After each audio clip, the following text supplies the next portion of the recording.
بسم اللہ الرحمن الرحیم۔ السلام علیکم and good morning, how are you students? مجھے امید ہے کہ آپ سب ٹھیک ہوں گے۔ آج ہم دوبارہ یہاں پر آن لائن کلاسز کے لیے ہیں۔ آج ہم اسلامیت کا کام کریں گے۔ یہ آپ کا لیسن نمبر 5 ہے۔ آج دن ہے پیر کا اور تاریخ ہے 26 اپریل 2021۔ سب سے پہلے آپ کی بک کا کتاب کا نام دیکھتے ہیں، اسلامیات جماعت ہفتم۔ اب اس کا کانٹینٹ پیج یا فہرست مضامین اوپن کرتے ہیں۔ ہمارے پاس یہاں پہ ہے فہرست مضامین۔ باب دوم ہم لوگ کر رہے تھے، جس میں ایمانیات یعنی رسولوں پر ایمان اور رسالت اور اس کے تقاضے ہم کر چکے تھے۔ عبادات میں اسلام میں عبادت کا تصور، پیج نمبر 15، صفحہ نمبر 15۔ اس کا ہمارا صرف ایک سوال رہتا ہے، آج ہم وہ سوال کریں گے اور اس کے بعد ہم باب صوم، سیرت طیبہ، حضرت محمد صلی اللہ علیہ وآلہ وسلم کی حیات طیبہ، فتح مکہ سے وصال تک۔ آج ہم اس کا فرسٹ ٹاپک کریں گے، فتح مکہ، پیج نمبر 28 سے۔ پہلے ہم پیج نمبر 15 سے جو ایک سوال رہتا ہے وہ کریں گے، اس کے بعد ہم صفحہ نمبر 28 پہ جائیں گے اور اس میں سے فتح مکہ کو کریں گے۔ سب سے پہلے ہم صفحہ نمبر 15 پر جاتے ہیں۔ ہم لوگ یہاں پر آ چکے ہیں صفحہ نمبر 15 پر۔ اس میں ہم نے جو پچھلے لیسن ہے اس میں ہم نے یہ 3 سوال کیے تھے۔ آج ہم یہ اس کا ایک سوال جو ہمارا رہتا ہے، حج کے بارے میں آپ کیا جانتے ہیں، یہ آج تفصیلی سوال جو ہے اس کو کریں گے۔ سب سے پہلے اس کا آنسر آپ کا صفحہ نمبر 16 پر ہے، حج۔ حج ایک مالی اور بدنی عبادت ہے۔ یہ اسلام کا اہم رکن ہے اور ہر صاحب استطاعت مسلمان پر زندگی میں ایک بار فرض ہے۔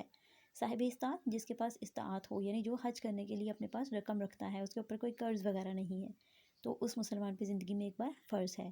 آپ صلی اللہ علیہ وآلہ وسلم کا ارشاد ہے کہ جس نے اس طرح حج کیا کہ گناہوں اور فضول باتوں سے بچا رہا تو وہ پچھلے گناہوں سے بالکل پاک ہو جاتا ہے۔ حج ایک ایسی جامع عبادت ہے جس میں تمام دیگر عبادات کی روح شامل ہے۔ حج کا ہر مرحلہ روحانی اور اخلاقی تربیت کا حامل ہے۔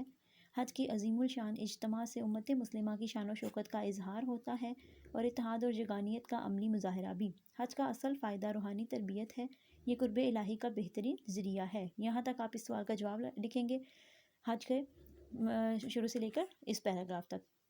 مجھے امید ہے کہ آپ اسے کاپی پر لکھیں گے۔ جیسا کہ آپ کو میں نے شروع میں بتایا ہے، اب ہم اس کے نیکسٹ لیسن کی طرف موو کرتے ہیں۔ ہم اپنے نیکسٹ لیسن کی طرف آ گئے ہیں، جو کہ پیج نمبر 28 پہ ہے، صفحہ نمبر 28 آپ دیکھ سکتے ہیں۔ باب صوم، سیرت طیبہ، تعارف۔ آج ہم سب سے پہلے اس کی پڑھائی کریں گے۔ اللہ تعالیٰ نے انسانوں کی ہدایت کے لیے نبیوں اور رسولوں کو مبعوث فرمایا۔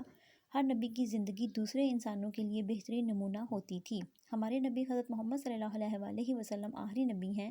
اب قیامت تک کے لیے آپ صلی اللہ علیہ وآلہ وسلم کی مبارک زندگی ہدایت حاصل کرنے کا واحد ذریعہ ہے۔ اس باب میں دین اسلام کی ترویج، اشاعت کی خاطر رسول اکرم صلی اللہ علیہ وآلہ وسلم اور صحابہ کرام رضی اللہ تعالیٰ عنہ کی اثار اور قربانی کی درخشاں مثالوں کا ذکر کیا گیا ہے اور سیرت طیبہ کے چند پہلوؤں پر روشنی ڈالی گئی ہے۔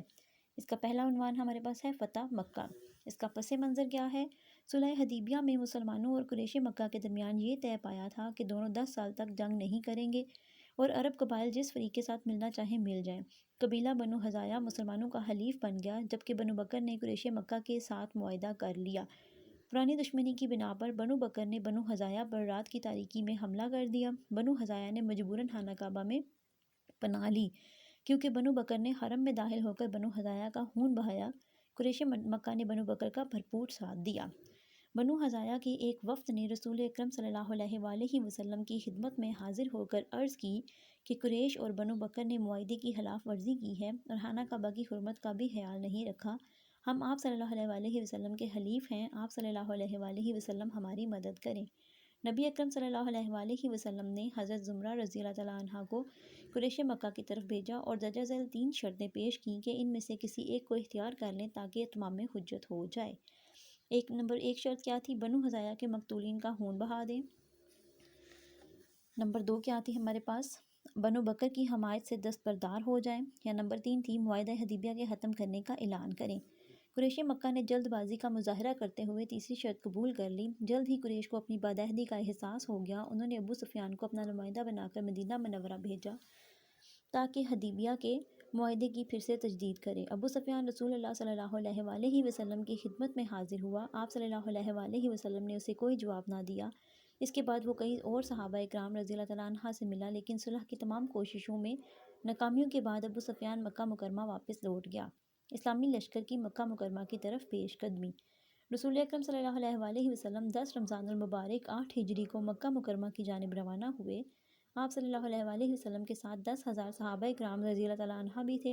حضرت عباس رضی اللہ تعالیٰ عنہ جو ابھی تک مکہ مکرمہ میں مقیم تھے، اپنے اہل و عیال سمیت ہجرت کر کے مدینہ منورہ کی طرف آ رہے تھے۔ وہ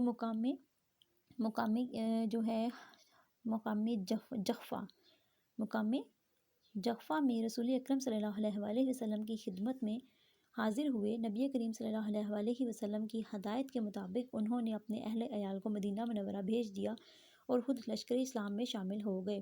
آپ صلی اللہ علیہ وآلہ وسلم نے اپنا سفر جاری رکھا اور آپ صلی اللہ علیہ وآلہ وسلم کا آخری پڑاؤ میرات الزہران میں تھا۔ یہاں سے مکہ مکرمہ تھوڑے ہی فاصلے پر تھا۔ رسول صلی اللہ علیہ وآلہ وسلم کے حکم سے تمام فوج نے الگ الگ جگہ آگ روشن کی۔ قریش کو لشکر اسلام کی روانگی کی اطلاع پہنچ چکی تھی۔ تحقیق کے لیے انہوں نے ابو سفیان بن حرب اور حکیم بن حزام اور بدیل بن ورقہ کو بھیجا۔ اس تجسس میں ان کا گزر میراء الزہران میں ہوا۔ نبی اکرم صلی اللہ علیہ وآلہ وسلم کے خیمے کی حفاظت پر جو دستہ متعین تھا، انہوں نے ابو سفیان وغیرہ کو دیکھ لیا اور پکڑ کر رسول صلی اللہ علیہ وآلہ وسلم کی خدمت میں لے گئے۔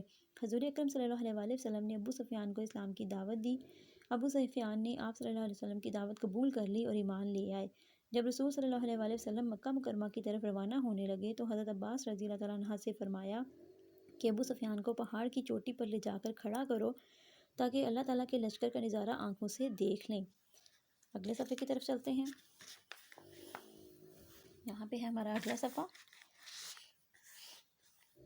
آپ صلی اللہ علیہ وآلہ وسلم نے ابو سفیان رضی اللہ تعالیٰ عنہ کو عزت دی اور فرمایا کہ جو کوئی ابو سفیان رضی اللہ تعالیٰ عنہ کے گھر میں پناہ لے گا اسے امان ہے۔ اس کے علاوہ جو ہتھیار ڈال دے، مسجد حرام میں داخل ہو جائے یا اپنا دروازہ بند کر لے، اس کو بھی امان ہے۔ حضرت ابو سفیان رضی اللہ تعالیٰ عنہ تیزی سے مکہ مکرمہ پہنچے اور حضور اکرم صلی اللہ علیہ وآلہ وسلم کی طرف سے امان کا پیغام لوگوں کو دیا اور قریش مکہ کو بتایا کہ ان میں مسلمانوں سے لڑنے کی ہمت نہیں ہے۔ حضور اکرم صلی اللہ علیہ وآلہ وسلم مکہ مکرمہ میں داخل ہوئے اور آپ صلی اللہ علیہ وآلہ وسلم نے اسلامی لشکر کو 4 حصوں میں تقسیم کر دیا۔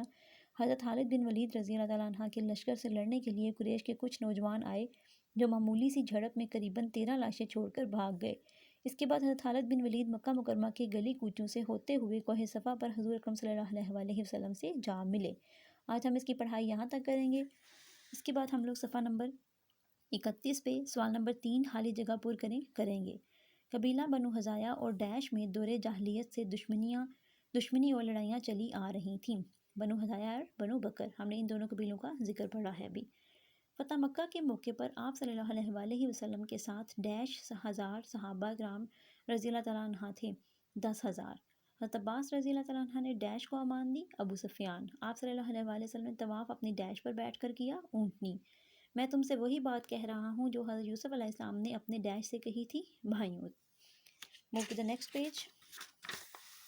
اگلے صفحے کی طرف آتے ہیں۔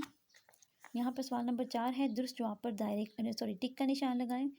الف ہے، کافروں نے بیت اللہ کے اندر بت رکھے ہوئے تھے، 313، 330، 360، 370۔ اس کا آنسر ہے 360۔ حضور اکرم صلی اللہ علیہ وآلہ وسلم نے خانہ کعبہ کی چابی کن سے لی؟ حضرت خالد بن ولید رضی اللہ تعالیٰ عنہ سے، حضرت عثمان بن طلحہ رضی اللہ تعالیٰ عنہ سے، حضرت زید بن حارثہ رضی اللہ تعالیٰ عنہ سے، یا پھر حضرت ابو جندل رضی اللہ تعالیٰ عنہ سے۔ اس کا آنسر ہے حضرت عثمان بن طلحہ رضی اللہ تعالیٰ عنہ سے۔ آپ صلی اللہ علیہ وسلم کس چیز سے بتوں کو ٹھوکر مارتے جاتے تھے؟ چھڑی سے، سلاخ سے، کمان سے، تلوار سے؟ کمان سے۔ حضرت خالد بن ولید رضی اللہ تعالیٰ عنہ سے جڑپ میں کتنے مشرک مارے گئے؟ قریباً 12، قریباً 13، قریباً 15، قریباً 20۔ اس کا آنسر ہے قریباً 13۔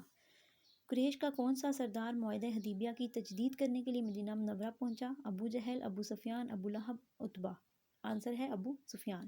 مجھے امید ہے کہ آپ اس سوال کو کاپی پر لکھیں گے اور اس کی ریڈنگ بھی کریں گے اور ان کوسچنز کو بک کے اوپر سالو بھی کریں گے۔ اوکے، ٹیک کیئر، اللہ حافظ۔